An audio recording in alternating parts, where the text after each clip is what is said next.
going to do now, folks, which is exciting for me to introduce you to Shonnah Hughes. Some of you may know Shonnah. Shonnah has been involved with aspirations in computing for a number of years. She has keynoted one of our in-person events. She has also been a speaker or a moderator of an event or MC, and I'm delighted to just introduce Shonnah to you, and she will kind of share some inspiring words with you. So Shonnah, welcome. Come on down. Hey, Russ. Thank you so much for having me, everyone. It's such a pleasure to be here with you today. As Russ mentioned, my name is Shonnah, and I love hearing your stories and seeing how you all are shining bright.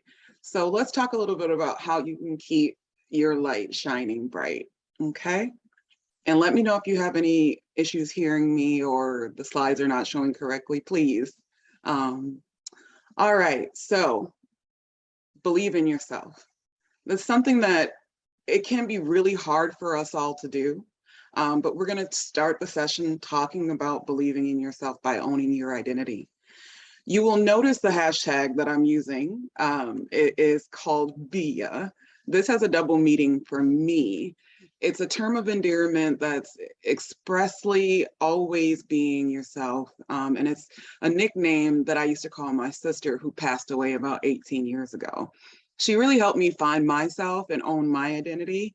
So I wanted to share that with you all. You can really use this hashtag or this expression to really remind yourself that you are enough and really work towards shining your light bright. So let's talk about owning your identity, right? My daughter always says this to me: you don't always have to be Beyonce. And I always say, well, why not? Why can't I be? She's like, you can be Kelly or Michelle. You know, the words true identity mean many different things to different people. So instead of just asking, what is my true identity? Ask yourself, what personality traits do you admire and which ones do you want to try to exemplify? Identity is about the positive traits, but also your negative traits as well. I know we all don't like to think that, oh, I have negative traits, but unfortunately we all do.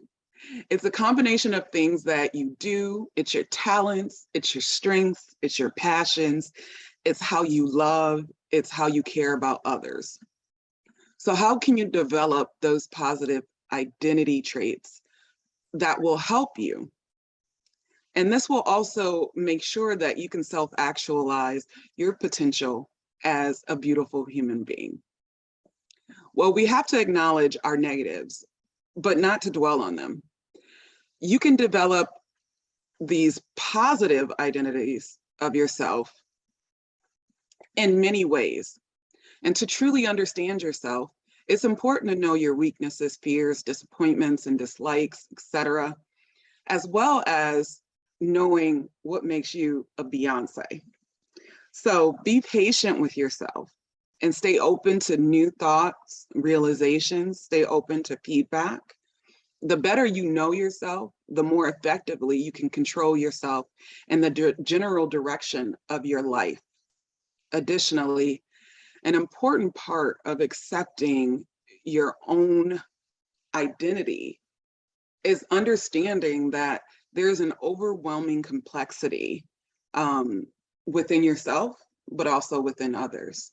So make sure you're giving grace in all aspects with yourself and others. Now, one of the things that I like to do is I like to do this every year, actually. You don't have to do it every year, but I do it every year. Most people do, you know, their statement, their annual statements or their vision boards or, you know, et cetera, things like that. But one thing that I like to do every year is I like to revisit my previous mission statement. And then I like to create a new one. So writing a personal mission statement offers you the opportunity to really establish what's important to you and help you make decisions and really stick to it.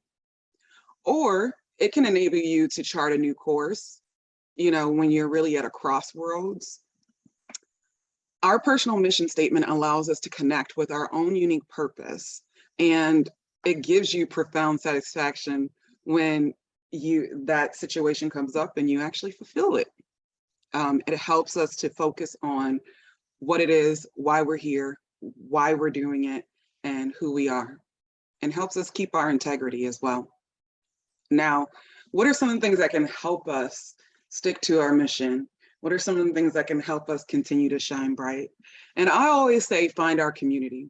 There are so many beautiful young women that are on this call today, that are in the community, that are working at other jobs and also doing internships and going to school.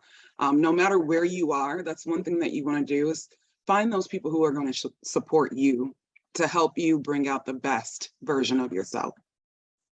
So we're going to switch gears just a little bit and talk about mentorship, sponsorship, and coaches. Can anyone tell me the difference between a mentor, a sponsor, and a coach?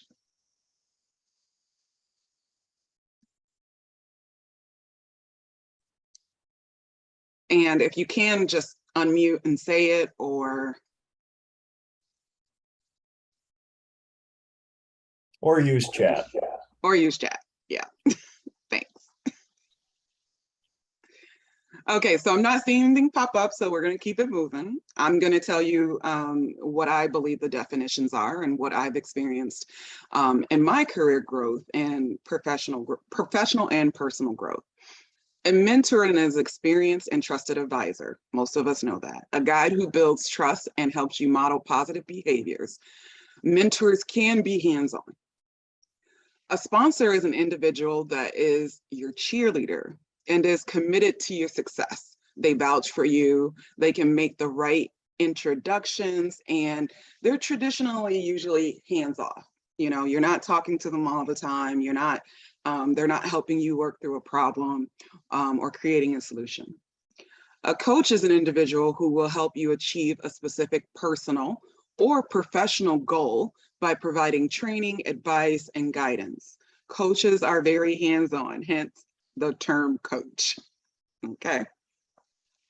Now, how do you find these mentors, sponsors, and coaches? Because it's important to have all kinds in your kind of like in your tool bag, right? Beside you, behind you, in front of you. Don't just find someone who has a job you want or a platform, that you want to work with. Find someone with a similar set of strengths and skills you want to emulate.